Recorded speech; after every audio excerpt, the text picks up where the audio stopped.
जय श्री कल्की माधव, जय श्री जगन्नाथ। मैं हूँ आपका भाई, बंधु, मित्र, सखा और भगवान कल्की का एक तुच्छ सेवक।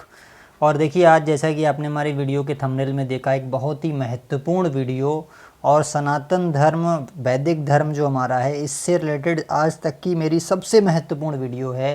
लगभग 45 वीडियोज़ आने के बाद मैं ये कह सकता हूँ कि इस वीडियो को आप अंत तक ज़रूर देखें, क्योंकि हमारे ऊपर हमेशा एक ठप्पा लगाया जाता है कि हमारे धर्म में जातिवाद फैलाया है और वर्णवाद फैलाया है। आज उन सब का समाधान करेंगे, क्या वास्तव में सनातन धर्म में वर्णवाद या जातिवाद फैलाया। और दूसरी बात ये कि जो कथावाचक हैं या हमारे शंकराचार्य जी महाराज हैं, जिनको मैं बड़ा आदर देता हूँ, और जो हमारे दूसरे जो ज्ञानी जन हैं हमारे धर्म के, वो भी कहीं ना कहीं वर्णवाद का समर्थन करते हैं। तो क्या ये वर्णवाद शास्त्रों में आया है और क्या इसे मानना सही है या गलत है, इस पर आज पूरा विवेचन करेंगे। तो बने रहिए अंत तक हमारे साथ इस वीडियो में। देखिए, सबसे पहले वर्ण शंकर की थ्योरी जो है, मैं उसमें लेना चाहूँगा हमारे पुरी के जो शंकराचार्य जी हैं, और बड़े आदरणीय हैं हमारे, क्योंकि हमारे धर्म में सबसे बड़े माने जाते हैं, सबसे बड़े गुरु माने जाते हैं। तो उनके भी मैंने कई वीडियोस सुने, और उस वीडियोस में जो मुझे समझ में आया, उन्होंने जो बोला कि देखिए, वैकल्पिक ब्राह्मण आजकल हो गए हैं, वैकल्पिक क्षत्रिय हो गए हैं। मतलब जैसे आज सेना में हम जो भर्ती कर रहे हैं, वो वैकल्पिक क्षत्रिय हैं, वो वाले क्षत्रिय नहीं जो जन्मजात चले आ रहे हैं। रामचंद्र जी जन्मजात क्षत्रिय थे, इसलिए रावण से युद्ध जीत लिया। तो इस तरीके की बातें उसमें आई। और अब जो है, शिक्षा से किसको खतरा है? वैकल्पिक ब्राह्मण से। जन्मजात ब्राह्मण आज शिक्षा का काम नहीं कर रहा है, वैकल्पिक ब्राह्मण इधर उधर से हम हायरिंग करके, रिक्रूटमेंट करके टीचरों को लगा लेते हैं, और उनसे शिक्षा व्यवस्था को खतरा है। और आर्मी में जो लगा रखे हैं वैकल्पिक क्षत्रिय, उनसे जो है रक्षा और सुरक्षा व्यवस्था को खतरा है। तो इस तरह की वीडियो उनकी एक आई, वायरल हुई, और मैंने वो देखा उसको, तो मुझे बड़ा दुख भी हुआ कि इस तरीके की चीज़ अगर आई है तो इसका कहीं ना कहीं एक शमन होना चाहिए, इसका उत्तर भी देना चाहिए, किसी को तो उत्तर देना चाहिए कि कहीं ना कहीं हमारे जो वरिष्ठ शंकराचार्य जी हैं, वो कहीं ना कहीं वर्णवाद को स्वीकार रहे हैं, वो भी जन्म वाले वर्णवाद को स्वीकार रहे हैं। और दूसरी बात इसमें मैं ये कहना चाहूँगा कि हमारे स्वामी चक्रपाणी जी महाराज हैं, जो कायस्थ जो है, अभी जो हमारी संविधान ने जाति दी हुई है, वो कायस्थ जाति से आते हैं। और उस लिहाज से उन्होंने एक अपना स्टेटमेंट भी दिया था कि मुझे शंकराचार्य बोला गया है कि मुझे शंकराचार्य बनाया गया होता यदि मैं जन्म से ब्राह्मण होता। मैं जन्म से ब्राह्मण नहीं था, इसलिए शंकराचार्य नहीं बनाया गया। और कहीं ना कहीं ये बात सत्य है कि शंकराचार्य की जो पोस्ट है, वो सिर्फ जन्म से जो ब्राह्मण है उसी को मिलती है, अदरवाइज़ किसी को नहीं मिलती है। तो ये एक चीज़ चली आ रही है, लंबे समय से परंपरा चली आ रही है। उसके बाद कुछ हमारे कथावाचक थे जिनको मैंने सुना, और उसमें जो मोस्ट जो हमारे टॉप कथावाचक हैं इस समय 3-4, वो सभी लोग जो है वो अपने जाति वाले सिद्धांत को मानते हैं कि जाति वाला जो होता है वही वर्ण होता है, और कर्म का कोई उसमें महत्व नहीं होता। फिर उसके बाद अभी जो भविष्य मालिका, जो पुराण का जो वाणी जो सामने आ रही है भविष्य मालिका ग्रंथ की, उसको अनुवादित करने वाले काशीनाथ मिश्रा जी की किताब में भी जो उन्होंने छापी है, उसमें 4 त्रुटियां मैंने कॉमन बताई थी। उसमें भी यही उन्होंने लिख दिया है कि वर्ण जाति देख कर विवाह करना चाहिए, और नीच जाति या नीच वर्ण वालों से मित्रता नहीं रखना चाहिए, नीच वर्ण वालों से मित्रता नहीं रखना चाहिए, ऐसा उसमें लिखा हुआ है। तो बड़ा दुख हुआ मुझे, ये सब चीज़ें जो चल रही हैं, जो कथावाचक हैं और जो ये काशीनाथ मिश्रा जी हैं, इतने गहनीय बताइए विद्वान हैं, और उसके बाद शंकराचार्य जी को जब मैंने सुना तो मुझे बड़ा आघात लगा। फिर क्यों नहीं जो एक हमारा दलित तबका है, हमसे क्यों नहीं दूर हो जाएगा? क्यों आज साइंस जर्नी से लोग हमको क्यों नहीं लपेटेंगे? भाई, हमने खुद ने ही तो ये सब कर्मकांड फैलाया है, हम ही ने तो ये जन्मवाद फैला दिया, तभी तो आज हम हर जगह से अपमानित, तिरस्कृत हो रहे हैं। हमसे एक बड़ा वर्ग कट के जो है क्रिश्चियनिटी में जा रहा है, सिख धर्म में जा रहा है, इस्लाम धर्म में जा रहा है।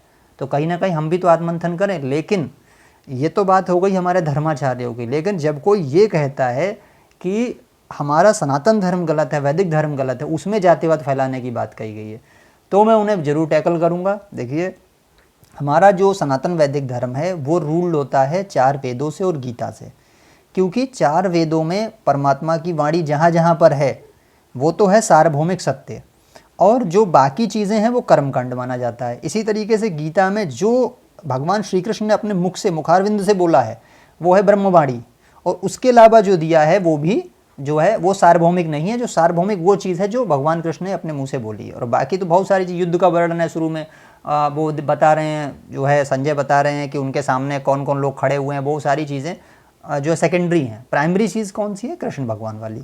तो आज सबसे पहले हम गीता को ही लेते हैं। गीता के अनुसार जानते हैं कि वर्ण व्यवस्था एक्चुअली है क्या। क्या वर्ण वाकई में जन्म से पैदा हुआ है या वर्ण कर्म से पैदा हुआ है? तो इसके लिए जो है सबसे पहले हम आते हैं, जो ये लोग बोलते हैं, आज काशीनाथ जी के चेले भी आए थे और कुछ शंकराचार्य जी के भी चेलों ने वो ये बताया कि जो गीता का अध्याय 1 है उसमें वर्ण संकर की बात कही गई है कि वर्ण संकर फैल जाएगा अगर दूसरी जाति में विवाह स्त्रियां कर लेंगी। तो उसका भी मैं खंडन कर रहा हूँ यहाँ पे। और खंडन में क्यों कर रहा हूँ? खंडन में इसलिए कर रहा हूँ क्योंकि गीता जी का जो अध्याय 1 का श्लोक 37 है उसमें उन्होंने ये बोला है, तस्मान्नाहार्य वयम हंतुम धार्तराष्ट्रन् स्व बांधवान स्वजनम ही कथम हत्वा सुखिनः श्याम माधव।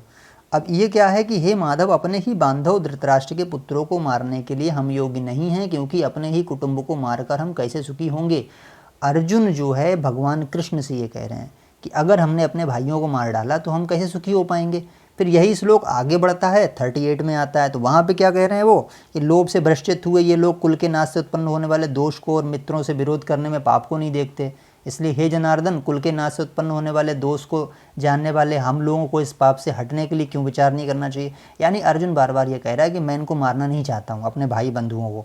उसके बाद फिर उन्होंने आगे बोला 40वें श्लोक में, कुलक्षये प्रणश्यन्ति कुलधर्मा सनातनः धर्मे नष्टे कुलम कृतस्नम धर्मो अभिभवत्युत।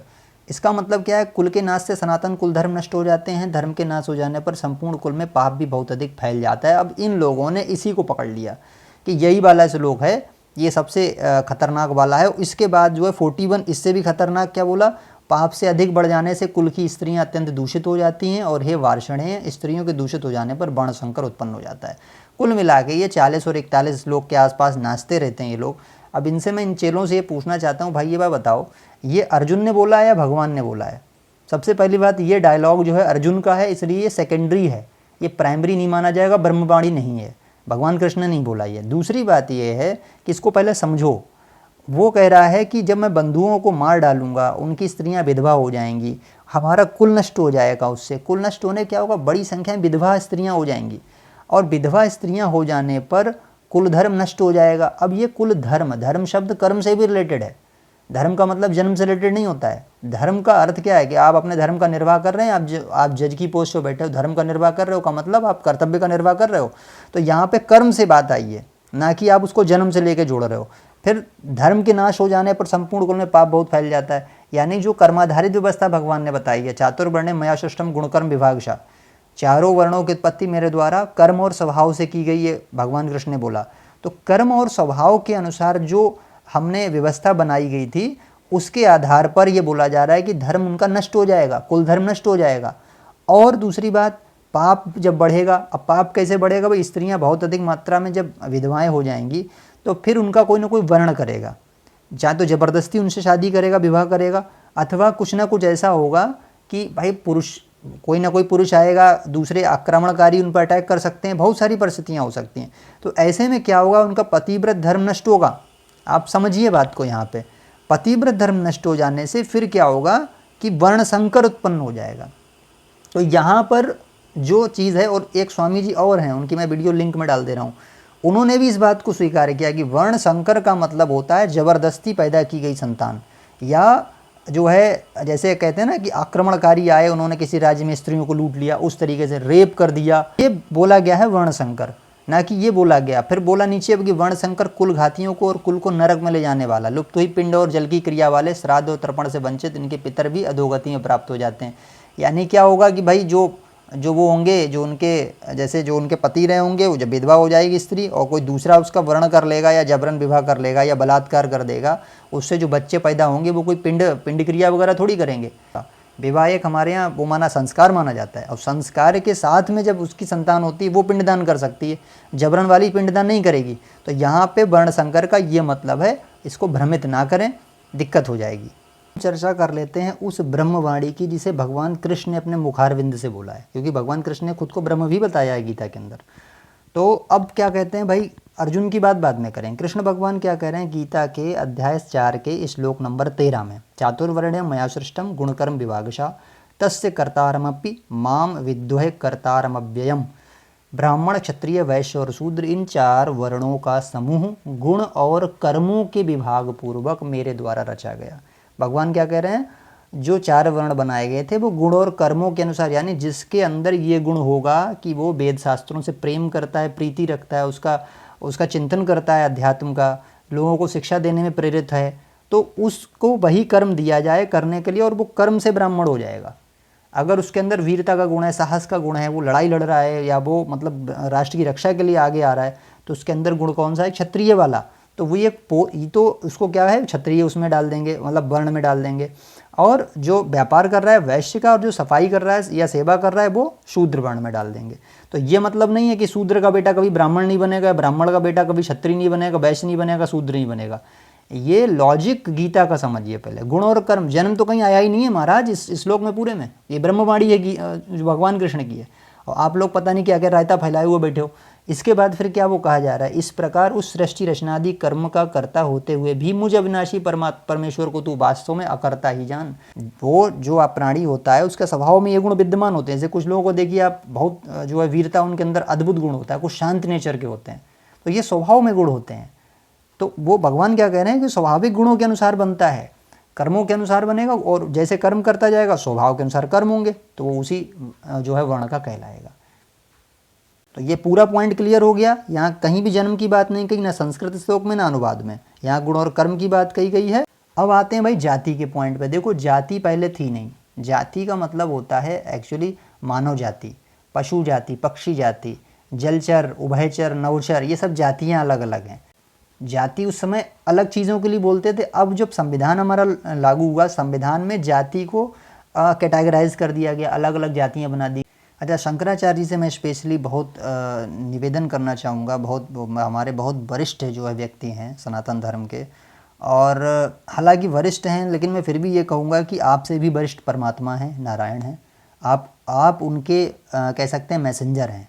तो आप मैसेंजर होकर हमारे सनातन धर्म को बचाने की बात करिए। जितने कथावाचक हैं उनको ही बोलूँगा, सनातन धर्म को बचाने की बात करिए। इस तरीके की हमारे द्वारा कोई बात न निकल जाए कि और जातिवाद फैले, लोगों को हमें घेरने का मौका मिले, ऐसा बिल्कुल नहीं करना है। और जो है हमारे फिर सनातन वैदिक धर्म को जो है उसके अपमानित किया जाए। देखिए स्वामी दयानंद सरस्वती भी आए थे, उन्होंने भरपूर खंडन किया है। और आज आप देखो जातिवाद पूरा आर्य समाज में कहीं नहीं दिखता है। हर व्यक्ति वहाँ हवन कुंड में बैठ के वहाँ यज्ञ करता है। कितनी अच्छी परंपरा का वो लोग निर्वाह कर रहे हैं। मैं खुद पतंजलि 7 दिन रह के आया। पतंजलि मोदी नगर जो हमारा है गाजियाबाद का, वहाँ पे वो लगातार यज्ञ आहुति में वो नहीं पूछते कौन सी तुम जाति धर्म के हो, कुछ नहीं मतलब है। वहाँ बैठाला, अगर आर्य हो तो आर्य हो, आप बैठिए आराम से यज्ञ कीजिए, कोई दिक्कत नहीं है। तो ये भी हमारे यहाँ परंपरा आई भाई, बहुत से हमारे लोग ऐसे हुए। तो हम क्या दयानंद सरस्वती जी का क्रेडिट बिल्कुल ख़त्म कर दें, या हम ये बोल देंगे वो गलत कर रहे थे? ऐसे नहीं होता है। और दयानंद सरस्वती जी का भी भयानक विरोध हुआ था, यार ये क्या कर रहा है बंदा, ये तो अलग चीज़ बता रहा है। लेकिन नहीं, उन्होंने सबको बराबर लेके चले, और आज इसलिए आर्य समाज बहुत एकता में रहते हैं। वो लोग बहुत अच्छी, और उनके साथ उनके बीच में कोई छुआछूत नहीं, कोई भेदभाव नहीं है। और कर्मकांड से भी उन्होंने बहुत दूरी बना ली है। उनका एक सीधा सा सिद्धांत है, वेदों की ओर लौटो। अब ये जो लोग कथावाचक बोल रहे हैं कि अंतर्जातीय विवाह से वर्ण संकरी संतान पैदा होगी जो पितरों का तर्पण और श्राद्ध नहीं कर पाएगी, इनका ये कहना है। तो भैया देखो ऐसा है, पहले तो वर्ण संकर का मतलब मैंने समझा दिया, वो है जन्म वाला है नहीं। और वो जो है बलात् विवाह, या कहना चाहिए कि अपने पति को छोड़कर दूसरे पति का वर्ण कर लेने से जो विवाह होता है, यानी बिना संस्कार विवाह के जोड़े, और वैसे जो संतान पैदा होती है वो पिंड नहीं कर सकती, पिंडदान नहीं कर सकती। पहली बात वो है। सारे लोग हमारे जो धर्मगुरु हैं, अगर एक सिद्धांत, एक साधना पद्धति को व्यवस्थित करें और उसी साधना पद्धति का फॉलो सारे वैदिक समाज के लोगों से करवाएं, और वो साधना पद्धति मोक्ष की हो, तो हम मोक्ष के लिए क्यों ना प्रेरित करें? हम स्वर्ग के लिए प्रेरित करते क्यों भैया? हम कर्मकांड के द्वारा उन्हें स्वर्ग में क्यों फंसा रहे हैं? यानी आप मोक्ष प्राप्ति के लिए यत्न करेंगे, तो हम अगर उन्हें मोक्ष प्राप्ति के लिए यत्न कराएंगे तो वो क्यों जो है पिंडदान की और श्राद्ध की उसमें अपेक्षा रहेगी? जिसका मोक्ष हो गया उसे पिंड और श्राद्ध की अपेक्षा ही नहीं रहती है। तो हम मोक्ष की पद्धति उन्हें क्यों नहीं बता रहे हैं? हम क्यों उनको इधर उधर उलझाए हुए हैं? बोला गया राम रावण जो युद्ध में उसमें जन्मजात जो क्षत्रिय थे, राम लक्ष्मण, उनके नेतृत्व में वैकल्पिक क्षत्रिय जो थे, हनुमान जी, सुग्रीव जी, वानर सेना, उन्होंने युद्ध किया, तब विजय मिली। तो ये भी सिद्धांत बिल्कुल फॉल्सहुड है। बिल्कुल मैं खंडन नहीं करना चाह रहा हूँ, लेकिन फिर भी करना पड़ेगा, क्योंकि सत्य सत्य होता है। देखिए विजय धर्म की ओर रहने से मिलती है, ना कि किसी वैकल्पिक क्षत्रिय या वैसे क्षत्रिय से।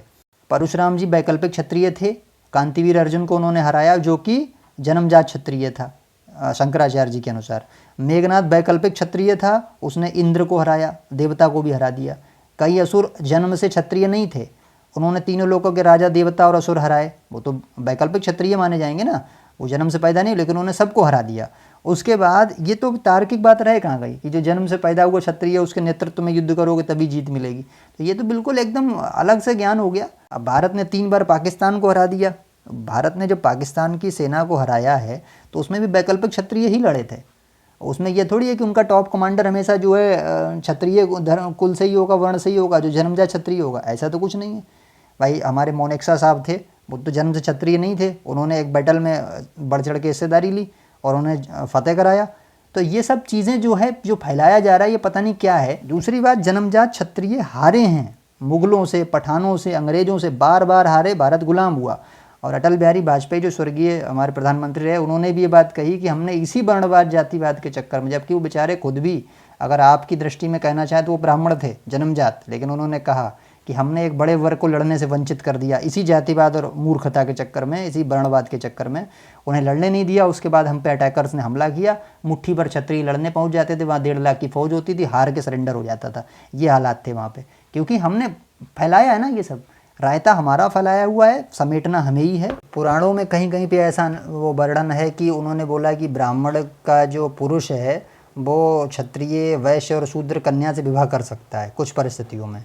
इसी प्रकार क्षत्रिय का पुरुष जो है नीचे वाले 2 से विवाह कर सकता है, वैश्य का नीचे वाले 1 से विवाह कर सकता है, लेकिन शूद्र का पुरुष जो है ऊपर वाले किसी भी स्त्री से विवाह नहीं कर सकता। ना वैश्य वाला ऊपर के 2 से विवाह करेगा, क्षत्रिय वाला ब्राह्मण स्त्री से विवाह नहीं करेगा। तो इस तरीके की चीज़ें भी जो है वो नारायण के मुखारविंद से नहीं बोली गई हैं। सबसे बड़ी चीज़ ये है किससे बोला जा रहा है, कहीं वो किसी ऋषि का अपना अनुभव तो नहीं है, और अपना अनुभव नहीं मानना है, हमें वो मानना है जो गीता के 4थे अध्याय के 13वें श्लोक में बोला भगवान कृष्ण ने, वो नारायण मुखारविंद है, उसको मानेंगे ना। हम ऋषि मुनियों को क्यों मानेंगे? बाद में एक मनुस्मृति की बात आती है, हम महाराज मनु को पहले मानेंगे, भगवान नारायण को पहले मानेंगे? मैं ये पूछ रहा हूँ। अगर कुछ मनु महाराज कह के गए थे, या हम नारायण को पहले उनसे प्रथम रखेंगे? हम तो भाई पहले नारायण को रखें। बस चीज़ क्या है, हमारा सनातन धर्म किसी एक किताब या एक ग्रंथ पे नहीं चलता है, वो सबका मिश्रण है, वो सबको अडॉप्ट करने वाली चीज़ है। जहाँ से जो भी अच्छा मिले उसको ले लेते हैं हम लोग। तो उसमें कुछ बुराइयाँ भी आ जाती हैं, उसमें कुछ जो है अंधविश्वास, पाखंड, कुरीतियाँ भी आ जाती हैं कि लोगों के अपने अपने अनुभव होते हैं, तो वो भी इसमें साथ में चले जाते हैं। उसका परिष्करण समय समय पे होता नहीं है। जैसे पहले के टाइम में ना उसको सती प्रथा को अलग कर दिया गया, सती प्रथा का भी वर्णन है, ऐसा नहीं है, लेकिन सती प्रथा को अलग कर दिया गया। तो ये परिष्करण आवश्यक था। अगर शुद्ध वेदों की तरफ हम चलते तो ये कोई कंट्राडिक्शन देखने को नहीं मिलता, शुद्ध वेदों में इस तरीके की जो है कोई चीज़ देखने को नहीं मिलती, लेकिन हम उस पर नहीं चले। दयानंद सरस्वती जी ने यही कहा था कि वेदों की ओर लौटो, गलत नहीं कहा था। तो मैं सबसे अपील कर रहा हूँ, मेरे जो परम पूज्य जो है शंकराचार्य जी हैं, मेरे जो सभी लोग हैं जो कथावाचक हैं, मेरे देवकीनंदन ठाकुर जी महाराज हैं, जो अनिरुद्धाचार्य जी महाराज हैं, नागेश्वर धाम सरकार में जो पर्चा बनाते हैं वो बाबा जी हैं, जो भी हैं, इन सबसे मैं विनम्र आग्रह कर रहा हूँ कि अपने मुखारबिंद से कृपया करके कुछ भी ऐसा निकालने से पूर्व हमें ये सोचना है कि कहीं हमारे सनातन वैदिक धर्म के अंदर विभाजन तो नहीं हो जाएगा उस विचारधारा से।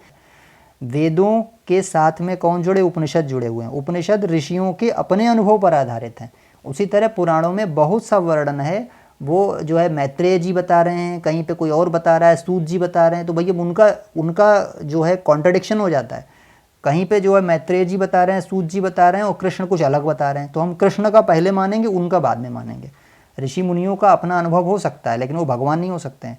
भगवान जब आता अवतरित होकर, भगवान का जहाँ जहाँ वचन आया, कृष्ण ने मुख से कहा, कृष्ण उवाच या नारायण उवाच, उस वाले स्टेटमेंट को पकड़िए। अच्छा, फिर एक चर्चा जाती है अंतर्जातीय विवाह पर। अंतर्जातीय विवाह क्या भैया पहले नहीं हुए थे? मैं ये जानना चाह रहा हूँ।